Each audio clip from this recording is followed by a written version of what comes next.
La Revolución Francesa, uno de los acontecimientos más importantes de la historia de la humanidad, marca el comienzo de la historia contemporánea.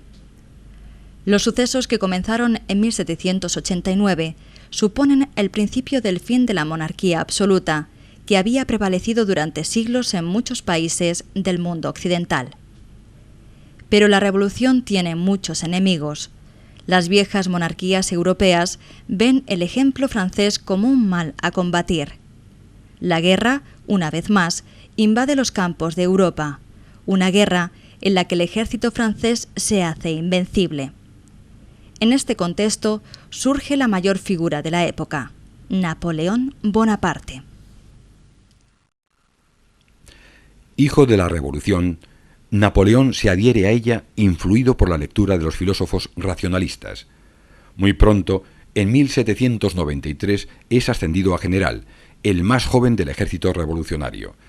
Sus triunfos en las campañas de Italia entre 1796 y 1797 y la de Egipto en los 2 años siguientes le encumbraron cuando aún no había cumplido los 30 años. Su mayor mérito consistió en reorganizar y disciplinar a un ejército mal dotado, aportándole la coherencia y la rapidez de acción necesarias para llevar siempre la iniciativa, así como saber cómo y cuándo tenía que actuar en el campo de batalla. Pero el salto definitivo en la vida de Napoleón se produjo en 1799. Ese año, la Francia revolucionaria se ve acosada por la Segunda Coalición, integrada por Austria, Rusia, Nápoles, Portugal y Gran Bretaña. Napoleón deja a su ejército en Egipto y se desplaza a Francia para establecer una dictadura militar. En 1800 derrota al ejército austriaco en Marengo y Hohenlinden. Sus victorias le dan el control sobre buena parte de la península italiana. En la cumbre de su poder, Napoleón se hace coronar emperador en 1804. Procedió entonces a reorganizar la administración, simplificó el sistema judicial y sometió a todas las escuelas a un control centralizado. La legislación civil francesa quedó tipificada en el Código de Napoleón y en otros 6 códigos que garantizaban los derechos y libertades conquistados durante el periodo revolucionario, incluida la igualdad ante la ley y la libertad de culto. En 1805 comienza la Tercera Guerra de Coalición. Francia tiene como aliados a España, Baviera, Baden y Württemberg, mientras que junto a Gran Bretaña combaten Suecia, Rusia, Austria y Nápoles. 200.000 soldados franceses cruzan el Rin y vencen a los austríacos en Ulm, ocupando Viena. Sin embargo, en Trafalgar, la marina franco-española sufrirá un gran descalabro. Con las espadas en alto, el combate decisivo se producirá en Austerlitz.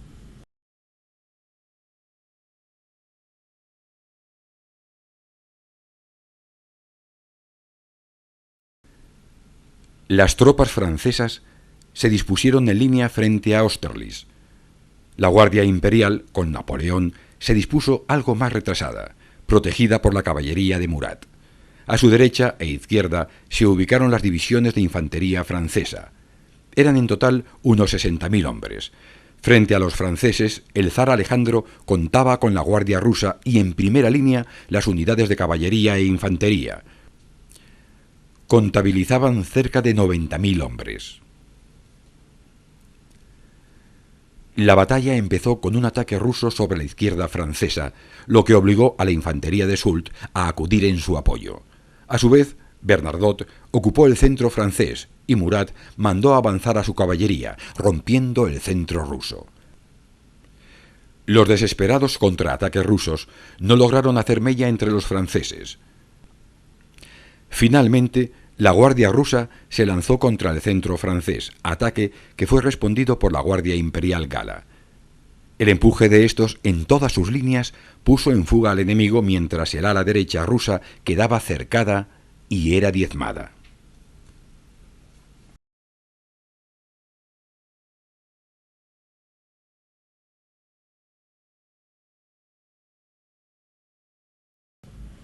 La batalla de Austerlitz marcó la cumbre del genio táctico de Napoleón. En 1806 conquistó el reino de Nápoles y nombró rey a su hermano mayor, José. Posteriormente desintegró las antiguas Provincias Unidas, hoy Países Bajos, y fundó el Reino de Holanda, al frente del cual situó a su hermano Luis. Además, estableció la Confederación del Rin, que agrupaba la mayoría de los estados alemanes, que quedó bajo su protección.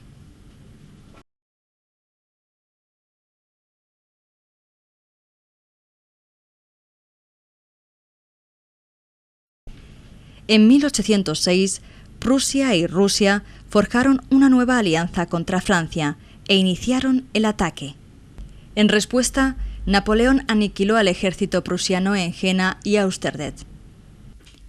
Contra Gran Bretaña, Napoleón impuso un bloqueo marítimo que pretendía asfixiarla económicamente. Con la excusa de invadir Portugal, las tropas francesas penetran en España y en 1808 Napoleón nombra rey a su hermano José tras lograr la abdicación de Fernando VII. La resistencia española al invasor, con ayuda de Gran Bretaña, enciende la Guerra de Independencia, con episodios como el sitio de Zaragoza o la derrota francesa en Bailén. En 1812 se produce la decisiva batalla de Arapiles.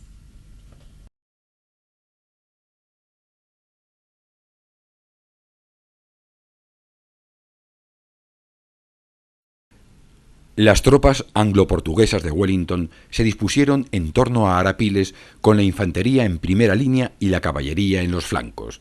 El ejército francés, preocupado en alcanzar al enemigo, se dispuso demasiado extendido. Wellington ordenó volcar el ataque sobre la izquierda francesa, desplazando allí un buen número de tropas de infantería y caballería, mientras intentaba simultáneamente romper el centro francés. El frente galo se quebró, lo que aprovecharon los ingleses para cargar contra la infantería enemiga en desbandada. El flanco izquierdo y el centro francés fueron arrasados, pudiendo escapar tan solo el ala derecha.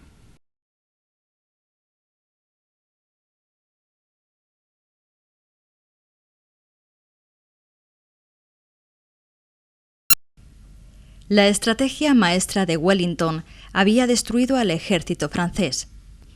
Francia no volvió a recuperar su poderío en España, lo que quedará de manifiesto en las decisivas victorias anglo-españolas de Vitoria y San Marcial.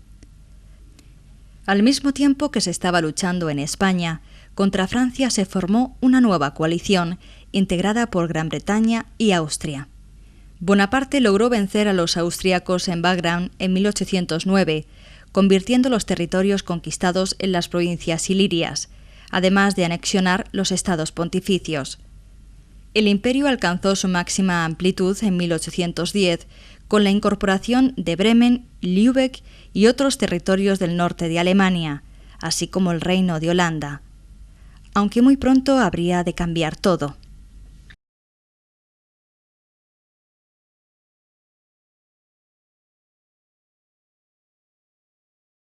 La alianza de Bonaparte con el zar Alejandro I quedó anulada en 1812, y Napoleón emprendió una campaña contra Rusia que terminó con la trágica retirada de Moscú.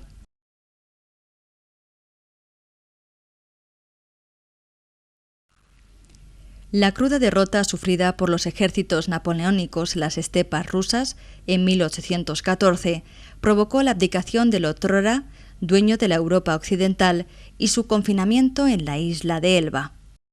4 meses más tarde escapó de su exilio y regresó a París.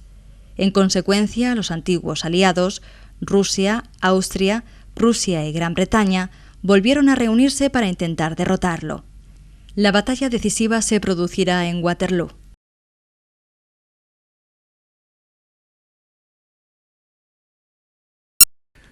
Los aliados anglo-holandeses destacaron 15.000 hombres en Halle y fortificaron algunos puntos como el castillo de Hougoumont y la granja de la Haye-Sainte.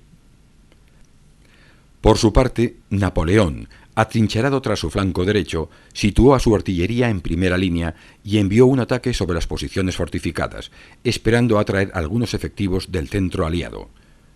Sin embargo, Wellington astutamente apenas reforzó el sitio de Hougomont, manteniendo el orden de sus posiciones.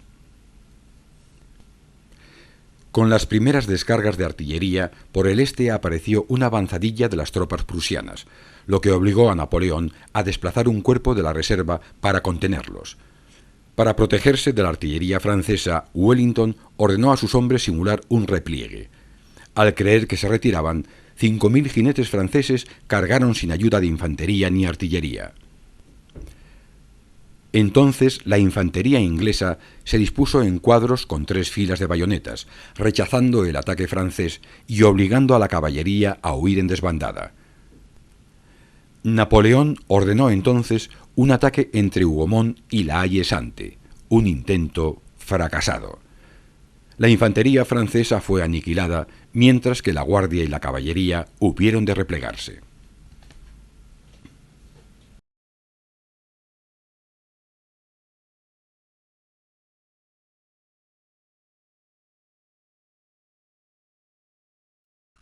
El fracaso de Waterloo significó el ocaso del imperio napoleónico. Bonaparte fue recluido en la remota Santa Helena, una isla en el sur del Océano Atlántico. El otrora todopoderoso emperador falleció, tal vez envenenado, el 5 de mayo de 1821. Después de la caída de Napoleón, los países europeos que habían contribuido a la derrota francesa acordaron reunirse en Viena para dibujar un nuevo mapa de Europa regido por el equilibrio entre potencias. Así, del Congreso de Viena de 1815 surge una Europa dominada por 5 grandes naciones: Francia, Gran Bretaña, Rusia, Austria y Prusia. A partir de ese mismo año y bajo el influjo de las ideas de Metternich, se crea la Confederación Alemana, que integra al Imperio Austríaco y a los reinos de Prusia, Baviera, Württemberg, Sajonia y Hannover. En este congreso decidieron también que los gobernantes europeos deberían ser miembros de las monarquías tradicionales, evitando así el peligro que suponía la aparición de nuevos líderes como Napoleón. En Francia, en nombre de este principio de legitimidad, acordaron restaurar la monarquía en la persona de Luis XVIII. A pesar de tanta guerra y violencia, el legado de Napoleón tuvo una importancia decisiva. La influencia de Bonaparte sobre Francia puede apreciarse incluso hoy en día. Por todo París pueden hallarse monumentos en su honor, como el Arco del Triunfo, erigido para conmemorar sus victoriosas campañas. En el resto de Europa, las reformas radicales que aplicó Napoleón en algunos lugares alentaron las sucesivas revoluciones del siglo XIX de carácter liberal y nacionalista, acelerando el final del antiguo régimen señorial.